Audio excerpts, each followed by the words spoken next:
What's going on, folks? Welcome to the latest edition of Nintendo Enthusiast Week in Review. It is I, Shawn, and I got something special for you guys this week. I've been playing Fatal Frame 5 on the Wii U, and it's been a pretty interesting experience. The game comes out on October 23rd, and I'm going to give you guys my impressions. This is not rehearsed, this is all off the top of my head, so you're going to be getting my honest impressions of the game, and then we'll also get into some news. So without any further ado, let's jump into my Fatal Frame impressions.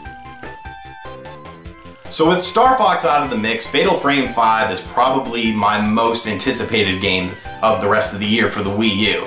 It's a game that I've had my eye on for a while, but I've strayed away from previews and information on the game just because I figured I would be reviewing the game, because it's a game that's right up my alley. You guys know I love horror games and the horror genre, so I was really looking forward to this game. I went in with, little to no expectations because, like I said, I tried to not follow the game as much as possible. So what I can talk about is basically it's a very, very, very solid game. I've been really impressed with just how dark it is and gory, and I honestly thought that maybe Nintendo of America would cut some of the things out, but the story elements and just the mood and the tension is just you cut it with a knife. It's a very dark and morbid game, and I really like that. I really like how the story is just, so twisted and sick. The graphics look pretty good. From what I've seen so far, I've only played about 3 of the missions, but they're really well done. Textures look pretty good. There's a little pop-up here and there, but for the most part, everything looks really solid. The gamepad is amazing. It really adds to the game. I don't think Fatal Frame 5 would be as good of a game on another platform, solely for the fact that the gamepad as the camera obscura is just awesome. When there's a ghost and you need to take a picture of them, there's a real tension because you're playing with the gamepad down here, and then you gotta shift it up here as a camera. And you can do it long ways and sideways and flipping through different film and stuff, but it's really tense, you're really caught up in the moment.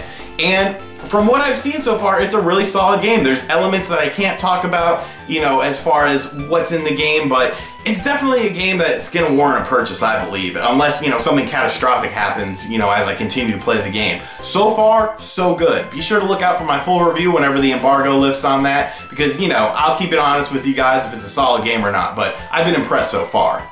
This week's Retro Game of the Week is brought to you by NewWaveTraders.com. For all your retro gaming and toy needs, be sure to visit NewWaveTraders.com. This week's Retro Game of the Week is a game that was kind of underlooked on the DS. It's a fun game, solid title, nothing too spectacular though. Ghostbusters, the video game on the DS. I played the hell out of the Wii version, so when I found out there was a DS version, I was kind of surprised and figured maybe it was just a dumbed down port, which it kind of is in some instances. Of course, it follows the same storyline, but there's a lot of different things in here. You have the Ecto-1, which you can drive around the city in, and there's more of an emphasis on teamwork as you're using all 4 guys in a top-down view.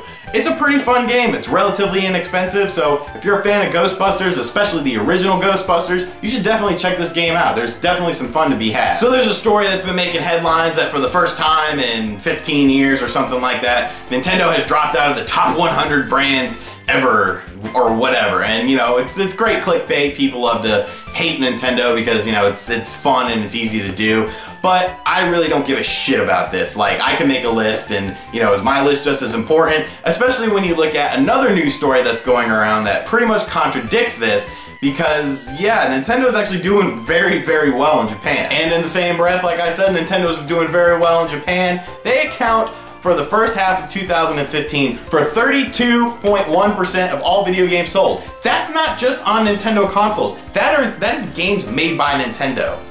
Games made by Nintendo. 32% of them are games made by Nintendo in Japan. So that's crazy, That's such a high statistic. And second place is Level 5, who had great success with Yokai Watch. So I would imagine if you actually tallied up the software sales, it would be primarily Nintendo stuff. But I'm just talking about as a publisher, as a developer. Nintendo accounts for 32.1% of all software sold. That's amazing in and of itself, and it makes lists like the top 100 brands thing just look like bullshit to me, because obviously, it is bullshit. If that wasn't the case, they wouldn't be selling that high quality of software. Sure, Nintendo makes mistakes, everyone makes mistakes. They gotta learn from those mistakes, but as of right now, they're doing very well in Japan. So Project X Zone was a 3DS game that I was kind of into. I thought it was fun, but a bit mediocre. But it looks like they're really pulling out all the stops of Project X Zone 2. They announced some new characters, and one really caught my eye. If you guys are subscribed to Retro Gaming Tube 85, which you should be because it's the second best channel on YouTube besides this one, you guys know I'm a big Shenmue fan. So when they announced that Ryo Hazuki from Shenmue is going to be in Project X Zone 2, my eyes were like this. Like, whoa, that's a big deal now. Shenmue's kind of been getting back in the spotlight with the whole Shenmue 3 Kickstarter, and even though there's questions behind that and a lot of stuff, you know, a lot of black cloud area on it, the fact remains that people still love Shenmue. So maybe this is a little litmus test by Sega. You know, Sega has been saying that they want to get back to making hardcore games, great experiences. Maybe we could see Sega do something with Shenmue. What about an HD collection? Like, I would love that. Or a Shenmue 3DS port, or, you know, something like that. So Project X Zone 2, it looks to be improving on a lot of the old aspects of the game, and I'm really looking forward to it now, especially because Ryo Hazuki is in it.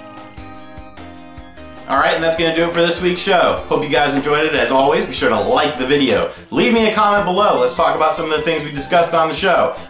Be sure to subscribe to Nintendo Enthusiast if you haven't yet. We're almost at 15,000 subscribers. We love each and every single one of you guys, even the ones that, you know, dislike our videos, but, you know, whatever. You still like us. You still like us. Make sure you check us out on Class vs. Crash tomorrow night at 8 p.m. That show's been going off the chain lately, man. We've got developers wanting to get on the show. I'm going to get some of my retro buddies from the YouTube world on the show, some, you know, bigger name stuff, so it's gonna be a good time, man. Make sure you check that out live at Sunday at 8 p.m. Eastern time, and I'll see you guys later. Later.